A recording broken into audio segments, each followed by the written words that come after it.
If you've ever come back from your first con feeling basically very exhausted, very overwhelmed, and thought to yourself, why did nobody warn me about these things? This is actually the very episode you want to be listening to. UK conventions are welcoming, but they're also loud, busy, and very physically demanding. And weirdly, no one talks about that. Yeah. So we are going to be telling you about the things that nobody warns you about at your first UK con. Because if you've ever felt like it was a little bit too much, even though you had fun, don't worry. It's not just you. You're not doing anything wrong. We've been there. Yeah. We're going to talk about it today. So let's go, go, go, go, go. We're here, season 2. We're doing it, the new year of the podcast. We've made it. We've gotten through. Crazy. Can't believe that. That was a roller coaster. Actually, no. It was pretty chill. It was pretty chill. You know, it's hard work. Yeah. But it was just us doing what we like, i.e. talking. Yes. You know what they have? Fluorescent lighting. Lots of fluorescent lighting. I hope you like it. Yeah. Let us know. Yeah. And if you don't, keep it to yourself, because this is how we like it. So, and it's our podcast, so yes. If you like it different, make your own. On that note, we're starting the first topic about what people don't tell you or is not talked about when you're going to your first convention. And I think in my case, the biggest thing that I can think of is I never expected just how big certain events can be. And by big, I mean the space, how much walking there's going to be in the day, how many people are I'm going to be surrounded by, and just the overall scale of it is plenty. It is a lot. I used to, before I did cons, most of my work revolved around being working from home entirely. All my art was sold online, purely online. I never saw customers. I never really spoke to a lot of people. And just in general, I just avoided a lot of crowds. So going to my first convention, and that was before I even lived in the UK, I traveled to come to London Film and Comic Con, actually. The scale of it, even though LFCC isn't that big compared to events like MegaCon or MCM, it was still a lot. It was a lot of walking, it was a lot of crowds, and this was pre-COVID. So crowds pre-COVID were absolutely a jungle, like a stampede of people constantly pushing. You were constantly being moved by people rather than by your own choice. And it was a lot to take in. And I remember there were some key points in the day where, even though it was my very first convention, I was so excited to be there. I had flown to be there. I have traveled countries to be there. I still was like, is this really it? Like, do people enjoy this? Like, what is going on here? But yeah, how did you feel about the scale of having been to Summer of Sonic and then SonicCon, and finally coming with me last year to MegaCon London, which, as this is airing, we are currently setting up. There now. Yes, we are. It was interesting because I feel like Summer of Sonic, the first conventions I did, they were all hotel conventions for reference. And I think the last one had roughly 2K guests, I want to say. So it felt busy, but it didn't feel overwhelming at all. I think what was more interesting to me was doing the first MegaCon, because I remember saying at the time, like, oh, I've never been to a big con before. And everyone I was interviewing for socials and stuff was like, this is a nice medium con. And I was like, this is massive. What do you mean it's a medium con? The scale of it I found quite overwhelming initially. So it is a baby con in the big leagues, we will say. but it is still a fairly large Yeah. convention. Oh, yeah. There's hundreds of traders and artists. Mhm. There's so many stalls. There's so many Yes. activities. And it is one of the more nicer, aesthetically pleasing events. Facts. Yeah. So again, if that is your first and you go there, the bar is set high on many different fronts. I will say you didn't even tell me how much traveling we were going to be doing. I don't think I could fully comprehend how much traveling we needed to do. Like, just in that one event, it felt like so much traveling to hotels and back and forth and each day, and then coming back home again, and then realizing, oh, we have to do this all over again. Like, the amount of travel is quite high, especially because these events aren't necessarily close to you. I was not prepared. Yeah. Even when an event is your local, you're still very lucky if you are able to travel back and forth to it without taking hours of train or a flight, or pack yourself in a car if you don't have to get a hotel. You know, chances are, unless it's a small event in your town or village, there is going to be a lot of travel involved. And especially when you end up being unavoidably low-key addicted to go to conventions, you're going to spend a lot of your year traveling between events, which you will eventually get used to. It feels daunting to pack your stuff, pack your cosplay, pack your art, pack everything, and travel to that next event or your first event. But it is a practice makes perfect when it comes to that. Yeah. Eventually you'll get the hang of it. Yeah, you will. You do, because I think, again, I'm sure many people may start off something local. Some people go all out at the beginning. I feel like for me, it would have to be a case of like start something I can get to by myself comfortably, maybe an area I already know, because then you're working up to things where like we've flown to attend events and stuff like it, and then you've got to think about the budget of luggage and all these other things. So like it does scale up considerably. Yeah. We're saying we have flown. In the US, for example, it is very, very common custom for them to fly to events, and they ship their stock through things like DHL in advance to either venues or hotels or depots nearby, and then they have to fly themselves because it's such a long distance, and then they have to fly back. So kudos to you for doing that. Yeah. We, on the other hand, it is quite rare for us to have to fly to a part of the UK for a convention. So we're a little bit new to it. And we are very new to it. We're getting the hang of it, I think. I think so. It makes certain things easier.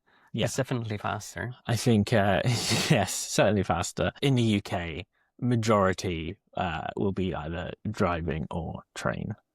Which will be the most two common options. I would say it feels like the majority of people I interact with all drive or go with someone who drives. Yep. Coach. Yeah. Or coach, yes. Oh, I hadn't thought about it. Yeah. Something that no one speaks about outside of conventions, especially before you go to your first con, is just how expensive food is at these venues, right? There is minimal selection at the venue itself, regardless of what venue it is. Let's be honest. We love the NEC because at least there is a little bit more convenience. There is a little bit more choice of food, but the restaurants around there are extortion.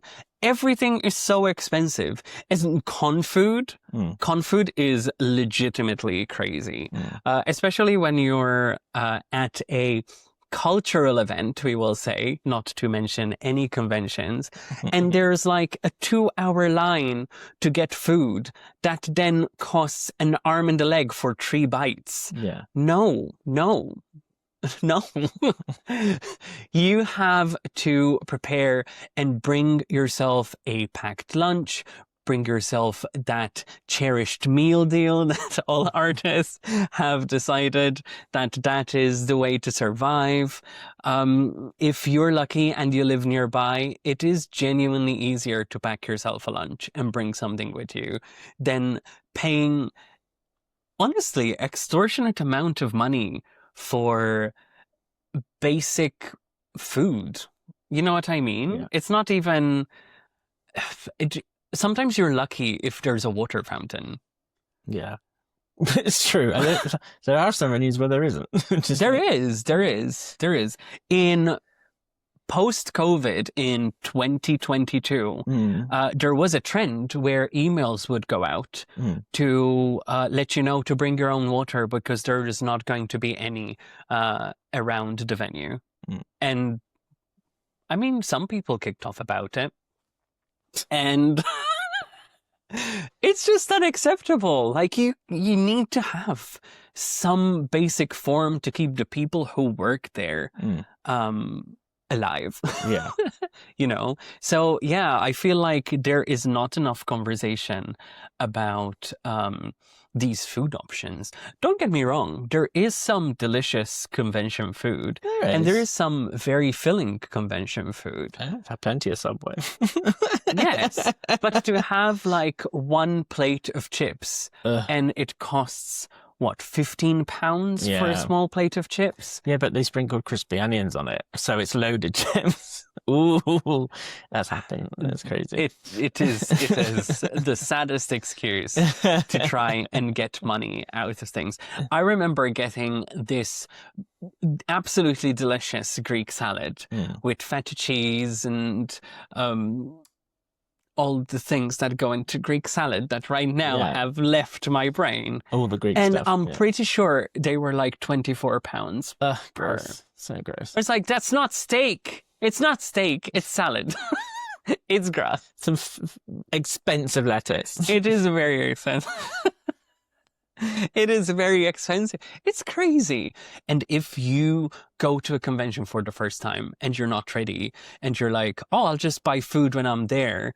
And then you go to get said food and you realize it's either food or returning home. That is sad. That is a big sacrifice. So yeah, I would pre-plan food. Find a Tesco nearby. Find a Sainsbury. You know. Otherwise, you're paying Waitrose prices. Very premium Waitrose prices. The finest Waitrose. Yes. Yeah, it's funny because we say this and we're not. You know, we have the advice. Sometimes we struggle ourselves because of course. There have been many a time where we're like, but we're busy people. We didn't plan, which means you either one, you shouldn't do this, but it has happened where like your whole the only thing you consume all day is like a Monster Energy, and by the end of the day you're like buzzed out your mind, but also not correctly nutritioned, or you're like, no, I need to eat, and then you fall into the trap of paying through the roof prices for the world's most mediocre Greek salad. So yeah, and you need to sell like 12 stickers to pay for one salad. Yeah, so yeah, be careful. Yeah, be careful of that. Something I hadn't been told, and I really wish I had, to be honest, is the fact that you don't have to do everything, because there is this instant feeling of, oh, I need to be on top of all of it. You don't have to do everything, like all the activities that are there, right? Yeah. You don't have to take part in the guest signings. You don't have to be part of all the panels. You don't have to check out literally every single stall, just ours. Yeah. And you just you don't have to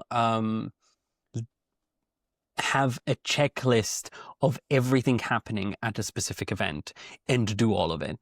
Unless it's a very slow event and then you're essentially filling time, which speaks more about the event than you, really. I would say, yeah, there is absolutely no obligation to do everything. FOMO is not real. I mean, people do have that fear, but you don't have to fall into that trap. Like, you don't worry, you can miss out on stuff. Like, the events are not designed so that you physically have to see and do every single thing that exists. Exactly. That is not why they're built the way they are. They're built so you can do the things that appeal to you specifically. Exactly. Yeah. You are there to enjoy yourself at the end of the day. Yeah. And if that ends up translating into you stressing out how you're going to fit everything in your itinerary, then you've already started losing that battle. If you fall in the trap of feeling like you have to do everything, we're just letting you know, you don't have to. It's really true. It reminds me of another huge thing. I'm into theme parks, and it's very much the Disney World mentality of like, I am here for this amount of time, and I have to see every parade, every fireworks show. I have to meet every character. I have to ride every ride, and I have to get every pass photo. I need to get the reservations for this dining place, and this dining place, and I need to go to this merch store and get this Spirit jersey because it's a limited release. And if I don't do everything and exhaust myself to the point that I'm mentally broken, I've not had a good vacation. And I'm like, is that good? Is that fun? Are you having fun? Or have you made it a military operation? And I'm like, maybe chill. Just, like you said, take it at your own pace. And actually, you'll find you have a much better time overall.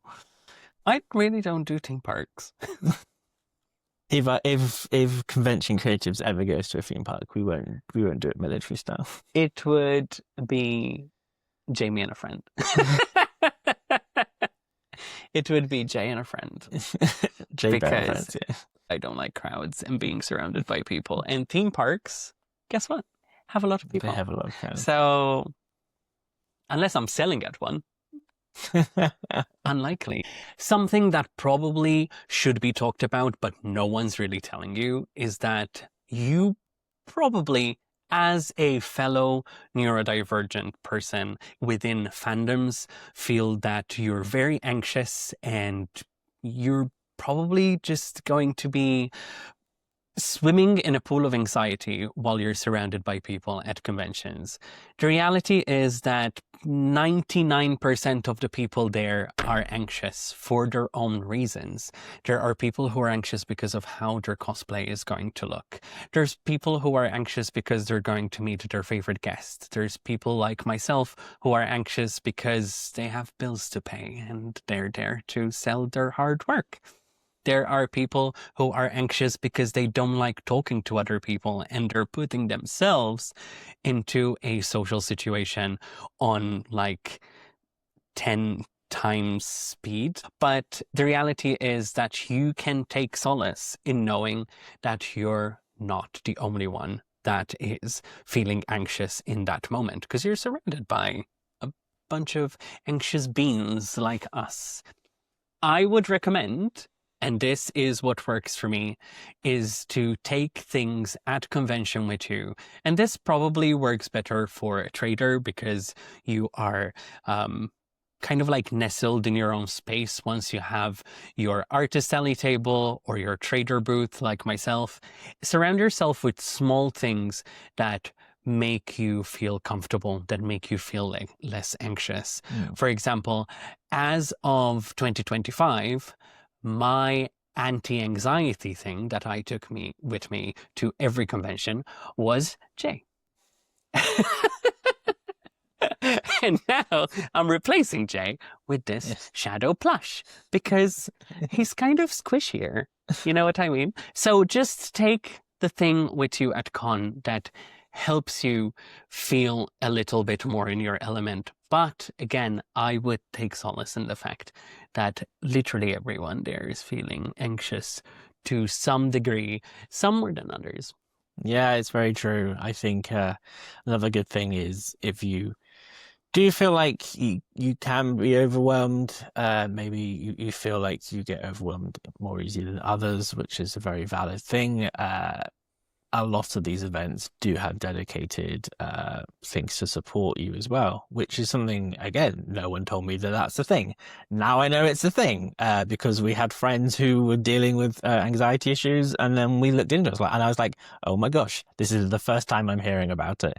But a piece of advice I would add as well is check the event, check what resources they have, because a lot of them are very aware of their audience and aware that we're, at the end of the day, we are a neurodiverse bunch, and we love that. But it means that they take that into account when they make these events. So it's always worth having a look ahead of time. Just so you know, you probably find you won't need it. I feel like a lot of people actually, when they realize that they'll find out they're okay. But I think just knowing that that's an option you have, or they have these plans for you, just having that in the back pocket can sometimes make you feel a bit more at ease, because you don't then have that worry of, what if I do get overwhelmed? What if I do have an anxiety attack or something overwhelms me? I don't know what to do. When you know, oh, actually, I can do this and this. You just having that preparation can help a huge way to start with, I think. Yes. Yeah. What also helps is attending events that at least you know someone. I would highly recommend, if you go to a large event for the first time on your own, don't go alone. Take people who are good company, because at the end of the day, I think events are just nicer with a friend group, with a partner, with a best friend, with several best friends, or even with your parents. It can be a fun bonding experience in very many ways. And if you have that person with you who can keep you feel assured, then bonus. If that isn't the case, find a artist that you're friends with, or find someone that is at the event that you know, and in case you feel that anxiety bubbling up, then I am sure that you will be able to rely on them to keep you company until you feel a little bit better. If it's a nice day outside, stepping outside for a few minutes helps a little bit. But as Jay said, a lot of these events have designated quiet spaces to help you recharge your social battery a little bit. Or as MCM said, just go to a panel. They're quiet. No one visits. No one visits those. I love that for them. That's a wild thing.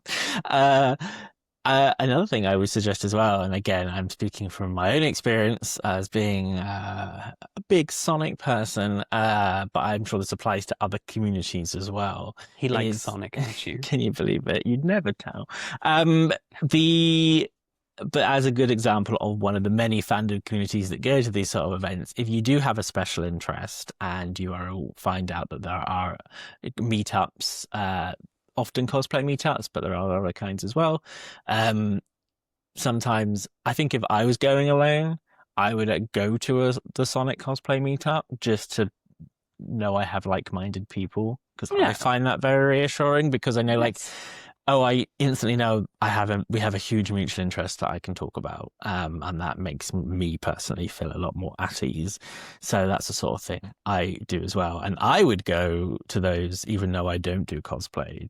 I would go as an enthusiastic Sonic fan wanting to see all the other cool cosplay artists. And yeah, speaking of like the cosplay meetups with Sonic and stuff, another thing that nobody ever bothered to tell me is the fact that you don't actually need to have the perfect outfit. You don't need to make a particular plan so that you can fit and belong with the other people there. That's simply not a thing. There is no expectation on people in terms of how you look, and that's one thing I really like as well, is that I think when you go to these events and you see so much stuff online, and I'm sure you guys have seen it as well, and it's not just cosplay, it's just the general vibe of like people will like dressed in their most cool outfits, or they'll really like make an effort to look as to express themselves in the best way they know. This is one of their avenues to do that. This is true. I would say that if there is anyone who is going to be bothered about the way you're looking or makes comments about it, they're people to avoid anyway. So it's a win for you. They showed you the kind of person they are. It's time to find a new convention buddy. Absolute facts. It is safe to say that all these points that we've made today are less a warning and more of a listen. Food is expensive. It is overwhelming. You might get anxious. You don't need to stress out on your cosplay. You don't need to worry about too much about the logistics of travel. You are going to be okay. It might seem daunting, but the end goal, the fun you're going to have at the end of that con, the memories you're going to make, all the random shit you're going to buy that you probably don't need, but you will impulse purchase anyway. Yeah. Because you're caught in the moment and you're making memories that will last with you for forever. I still remember my first con. You will never forget your first con. Yeah. And truly, no con is the same. So you will just keep making these memories over and over. We strongly encourage you to have your first con experience this year if you've never been. Yeah. I cannot express how much I genuinely think if you're thinking about it, you will enjoy it. It will be a good experience because if I hadn't ended up doing the con creatives and trading with you, I probably would have also been like, it's not for me. It's too much. That they seem crazy and overwhelming and all these different factors. But actually, now that I know these things from having done it from, I guess, the other side of the table, as it were, I actually know if I went to these experiences, I would actually have a really enjoyable experience. And hopefully, through hearing the things you've heard in like an episode like this, it actually gives you a bit more to go ahead with to reassure you that actually you're going to have a good time. It's going to be good. Yeah. And if you have any questions about what you're unsure about visiting your first convention ahead of time, or you have another point to add because there are things that no one told you about conventions that you've experienced on your first, second, third, 50th convention, let us know in the comments. We love reading your comments, even though some of them are absolutely wild. Yes. We read all of them. Yes. But we would love to hear from you, the person who's listening right now, who's thinking, wait, is he talking to me? Yes.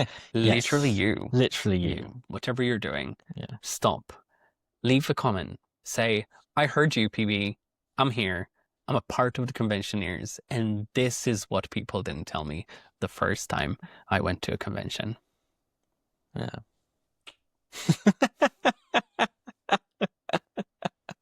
Yes, so that is the end of our episode. Thank you for watching and joining us. We hope you've learnt a few things. And like you said, let us know if there's some things you want to add. We want to keep the conversation going in the comments below.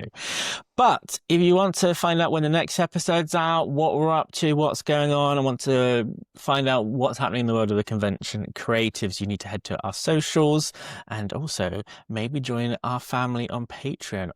Until next time we see you, it's goodbye. Bye-bye.